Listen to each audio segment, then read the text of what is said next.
Antigenic substance, antigenic substance क्या होता है, पहले हम समझते हैं एंटीजन का मतलब क्या होता है।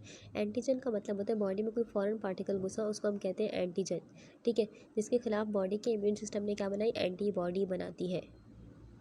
इम्यून सिस्टम यानी कि क्या, बॉडी का प्रोटेक्टिव सिस्टम। तो एंटीजेनिक सब्सटेंस का मतलब क्या होता है, फॉरेन मटेरियल और substance that inter body and trigger immune substance. कोई भी चीज़ बाहर से आई या चीज़ या मटेरियल, कोई भी चीज़ जो बॉडी में आई और उसने क्या किया, इम्यून रिस्पॉन्स को एक्टिव कर दिया, उसको हम कहते हैं एंटीजेनिक सब्सटेंस। आसान भाषा में बात करें तो ये वो चीज़ है जो कि हमारी इम्यून सिस्टम को एक्टिवेट कर देती है और उसके खिलाफ क्या करती है, रिएक्शन पैदा करती है। ठीक है, एंटीजेनिक सब्सटेंसेस वो सब्सटेंस जो कि हमारे जिस्म के इम्यून सिस्टम को सिग्नल देती है कि कोई फॉरेन या फिर हार्मफुल चीज़ आ गई है अंदर। तो इस सिग्नल के जवाब में क्या होता है, इस सिग्नल के जवाब में हमारा जो इम्यून सिस्टम होता है वो क्या बनाता है, एंटीबॉडी बनाना शुरू करते हैं। एंटीबॉडी उस एंटीजन के खिलाफ क्या बनाएगा, एंटीबॉडी बनाता है, ताकि उस सब्सटेंस को क्या कर सके, न्यूट्रलाइज कर सके या फिर ख़त्म कर सके। न्यूट्रलाइज यानी कि बिल्कुल उसको बना सकते हैं कि ख़त्म कर दे बिल्कुल।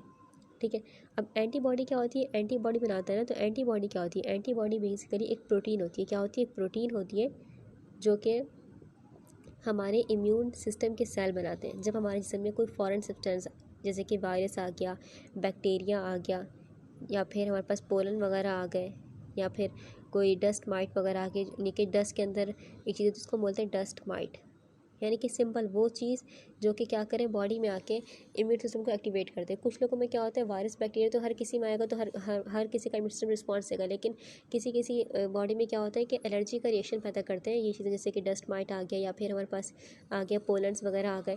तो ये क्या करते हैं, ये उन लोगों में उनकी बॉडी इनको भी गलत समझकर इनके खिलाफ रिएक्शन करना शुरू कर देती है, तो उनकी बॉडी में ये भी क्या कहलाएंगे, एंटीजेनिक सब्सटेंस कहलाएंगे। लेकिन अगर किसी की बॉडी में ये चीज़ें रिएक्शन पैदा नहीं करी तो हम उनको नहीं बोलेंगे एंटीजेनिक सब्सटेंस। तो पोलन वगैरह एक्सेप्शनल केस है, यानी कि ये जो चीज़ें हैं, यानी कि अगर बॉडी में जाके ट्रिगर कर रही है इम्यून सिस्टम को तो हम बोलेंगे एंटीजेनिक सब्सटेंस। ठीक है, एंटीबॉडी क्या है, एंटीबॉडी एक प्रोटीन है।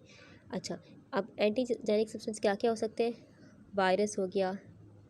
ठीक है, ये तो हर किसी में होगा। वायरस क्या होता है, वायरस जैसे कि वायरस की प्रोटीन या उसकी सरफेस पर पाए जाने वाले मॉलिक्यूल, ये सारे क्या है, एंटीजेनिक सब्सटेंसेस है।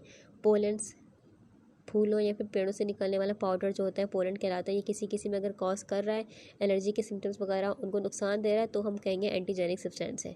ठीक है, और बैक्टीरिया, ये भी हर किसी के लिए, बैक्टीरिया की सरफेस पर पाए जाने वाले जो मॉलिक्यूल्स होते हैं वो क्या कहलाते हैं, एंटीजेनिक सब्सटेंस कहलाते हैं। फूड प्रोटीन्स, अगर किसी किसी को खाने से एलर्जी है, कोई एक खाना इससे उसको एलर्जी है, तो वो उसके लिए क्या कहलाएगा, एंटीजेनिक सब्सटेंस कहलाएगा।